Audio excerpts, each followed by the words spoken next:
మా చెల్లెలకి పిల్లలు పుట్టట్లేదండి, ఏమైనా చెయ్యండి. నీకేమన్నా మతిపోయిందా? అసలు మీ చెల్లికి పిల్ల పుట్టమని నేనే చేయడం ఏంటి? తప్పేముంది, బావగారే కదా చెయ్యొచ్చు. అంటే ఇప్పుడు పర్లేదంటావా? అంతేగా. ఇప్పుడు ఆయన ఏమన్నా అనుకుంటాడేమో. అయ్యో, చెప్పింది ఆయన అయితేను ఏంటి వాళ్ళ ఆయన చెప్పాడా?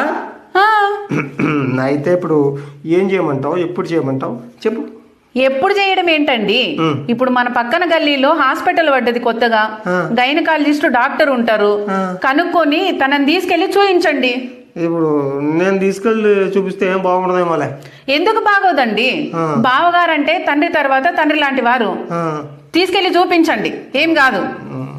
సరేలే. ఇగో చెప్పు.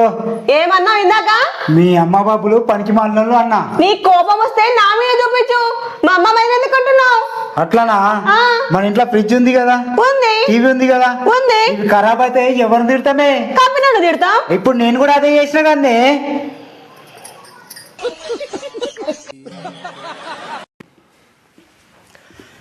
ఇదిగో నేను బయటికి వెళ్తున్నాను, రాత్రికి లేట్ వస్తాను. ఓకే?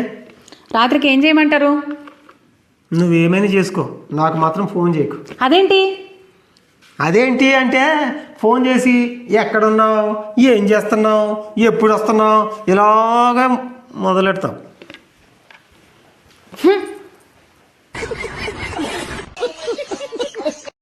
ఓరి తమ్ముడు, పెళ్ళామంటే కరెంట్ తీగల సన్నగా ఉండాలిరా. కోపం వచ్చినప్పుడు కొట్టుడు కొడితే పుట్టింట్లో పడాలిరా. నాకుంది బెంజిలారు బ్యాక్ టైర్లా ఉందిరా.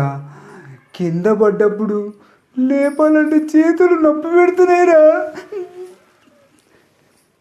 నిన్నేమనలేదే, నిజమే, నన్ను నమ్మే.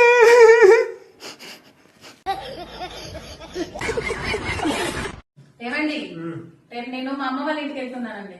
అవునా? ఏంటి ఎంత సడన్గా? మా అమ్మ చూడాలంటుంది, వెళ్ళి ఒక 10 రోజులు ఉండేసి వస్తుంది. ఓహో, అయితే పని చేయి, నువ్వు లగేజ్ సర్దుకో, నేను తీసుకెళ్ళి బస్ స్టాండ్ లో డ్రాప్ చేసి వస్తాను. అదేంటి, నేను అన్నది రేపు, వినపడదా మీకు? వినపడింది, నాకు బాగా వినపడింది. కానీ లోపల మీ అమ్మ మనసు మారిపోవచ్చు, నీ మనసు మారిపోవచ్చు. 10 రోజులు మామూలు విషయం. లగేజ్ సర్దుకో, నేను తీసుకెళ్తా, ఈరోజు వెళ్ళిపో. ఇదిగో ఈరోజు ఆదివారం, వాళ్ళు వీళ్ళు ఫోన్ చేసి ఏమైనా హెల్ప్ చేయండి, మీ ఆయన ఉన్నాడా అని అడుగుతూ ఉంటారు. మా ఆయన లేడు, కూరగాయలకి వెళ్ళాడు, 2 గంటల వరకు రాడు అని చెప్పు. ఓకేనా? నేను కొంచెం రిలాక్స్ అవుతాను. ఎవరు ఫోను? హలో, చెప్పండి పంకజం గారు. పంకజమా? ఏ పంకజం? పక్కింటి పంకజం. అవునా, కరెంటు పోయిందా? ఫీజు పెట్టడానికి మగాళ్ళు కావాలంటున్నారా? అవునా, లేరండి, మా ఆయన కూరగాయలకి మార్కెట్కి వెళ్ళాడు. ఓ గంట అరగంట పడుతుంది రావడానికి. ఏ హాసిని, వచ్చేసా, ఇప్పుడు వచ్చేసా. ఎవరు ఫోన్లో? నువ్వు టమాటాలు అన్నావు కదా, చాలా కాస్ట్ ఉన్నాయి, 1/2 కిలో తెచ్చాను. పచ్చిమిర్చి మాత్రం చాలా తక్కువ రేటు ఉన్నాయి, అవి 1/2 కిలో తెచ్చాను. ఎవరు ఫోన్లో? ఎవరుంటారు ఫోన్లో? నీ బుద్ధి ఎటువంటిదో అని తెలుసుకుందామని అలా చేశా.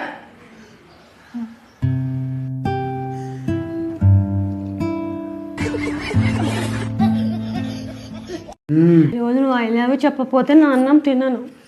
అమ్మా, ఇక్కడ నీ పప్పులే ఉడికాయే, నువ్వు అన్నం తినకపో, నేను మాత్రం నీకు ఐ లవ్ యూ చెప్పను. ఓకే, అయితే అన్నం తినను, చపాతి తింటా.